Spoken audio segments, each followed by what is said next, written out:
But it's good information. I appreciate it very much. All right, we are now city manager, city attorney reports, discussion, council vacancy, city.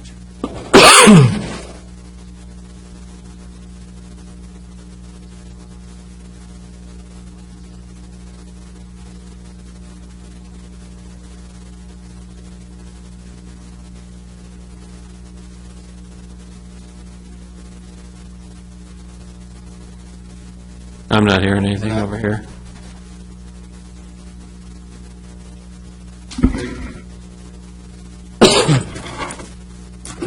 This one actually works. It's vacant. So the process for city council vacancy is addressed in the charter. I've basically told you that the charter requires an appointment, but then leaves open the option to call for a special election.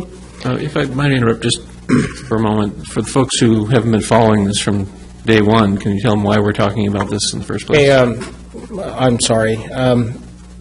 Your Honor, the Councilor Davis submitted his resignation, so that creates a vacancy for Ward 2.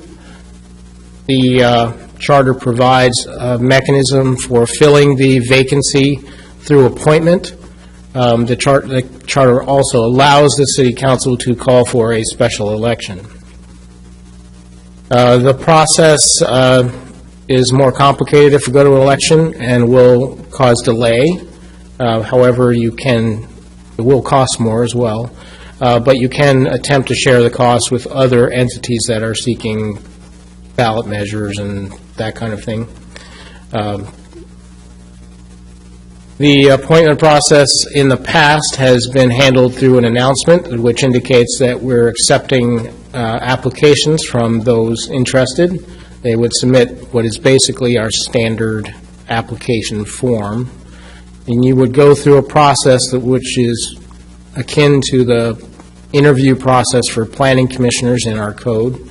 And again, I would recommend that you not delegate it to a subcommittee, but rather that the city council, if you choose to do an appointment, that you conduct the interviews. I've included an example of a public announcement which I adopted from the last time this happened. It's in your packet. You can modify it as you see fit.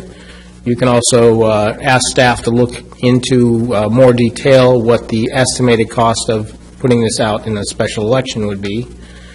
I would note that the normal deadlines for candidate filings, open in June, July, and close about now. So the November election is probably off the table. That would leave us with a May option, right? Yes, unless we're calling for some other alternative date, which I wouldn't recommend. Mr. Mayor? Yes, sir. Do we need to have a motion to accept his resignation or not? Well, that's a good question. I do not know that.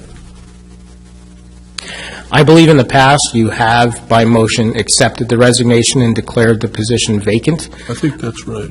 I believe you have. So that would be an appropriate step. If you would like to do that, then you can decide if you'd like to fill it through the appointment process or have staff return with more information about the election process. I would move that we accept Jim Davis's resignation, and I would also include with that motion that we go through the appointing process versus the election process. Did we need an effective date on that?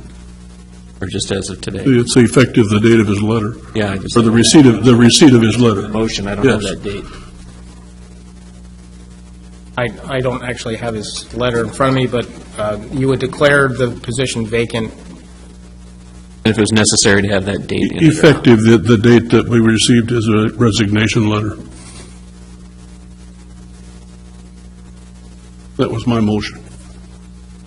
We have a motion to accept the resignation of Councilor Jim Davis. Looking for a second. Two-part. It was a two-part. They also called for the appointment process. I think we're doing two different ones. No? Oh, you have the appointment? I did. Sorry. It's 2 points. I was reading while I was listening. Okay, so we have a motion for the accepting the resignation of Councilor Davis and the appointment. Versus the election. I second it. Have a motion, a second, any discussion? Mr. Mayor, Yes, sir. while I don't have any problem accepting the resignation, I do have a problem with the appointment. Since this position that basically has 3 more years, I think we should, I think in all honesty, we should hold a special election, fill that vacancy. If it was less than a year, the appointment process would be fine, but with this long of a thing, I think that the citizens of Ward 2 need to vote on it. I agree with that. May I counter that? If we have an election, we won't have a new counselor until sometime probably around June next year. There are special elections before that time, I believe. So there may be one in March, I'm not sure. Although the problem with March is that it might be just a special election that we have to pay for and not be able to share it with somebody else. And the election process is costly. That was another reason why I thought we should probably appoint. It gives the public an opportunity to apply, and there would be a public interview process during which it's very transparent. Well, my concern, though, is that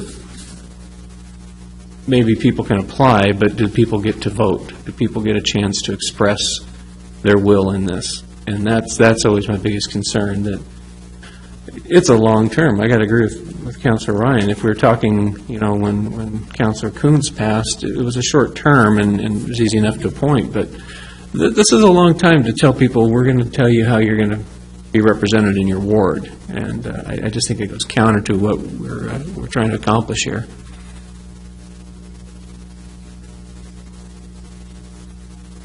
Mr. Ross, did you have some information about a special election that you might be able to share just briefly with us? Mr. Mayor, I believe that we have a motion on the... I know, but he might have a date that would I help don't us. really care. Good. Because I this do, is- and I've called him up, so thank you so Not- much. Thank you very much. This is out of order. I've asked for an input. It's my understanding that there are 4 special elections a year. They generally happen January, March, June, and September, maybe November. So All right. Thank I'm you. not sure if May is the newest one. I think. Thank you very much. I appreciate it. That's all I needed. Thank you. Also, Thank you. No, I'm going to cut you off there. Thank you very much. I just wanted some dates so I could make a decision. We didn't have them handy. All right, so we have a motion and a second. Any further discussion? Yes, please. Yes, sir. Madam Recorder, do you have any idea what the cost of a special election might be? When I received information about 2 years ago, it was about $1,500 to $2,000 if it's only us that has for the election, if there's no other districts that have anything to go on. Mm-hmm. And this one, they said, could be between $3,000 and $5,000. More likely, it would be about $3,500. Mm-hmm. And do you have dates for potential special elections? I checked with Dana Jenkins, and he did not, we could not make any for the fall, so I did not get those for the spring. But And they've taken them off their website. We've been trying to, usually they have them posted, but they were not. So I'd have to get a hold of Dana. thank you. Any further discussion? Yes, Mr. Mayor. Yes. With a almost 3.5-year term left, I understand the desire to have an election. I just would like to avoid that cost and the delay. It will be some time with that position empty. I'd like to see it filled. People who are interested can apply, and we can have an open interview process. I would like to see it filled by appointment. Yeah, I agree, I agree with Susan Walke. That'll be 8 months out with the position sitting empty. I enjoy a ballot, but in practicality, it's far better, I think, if we appoint.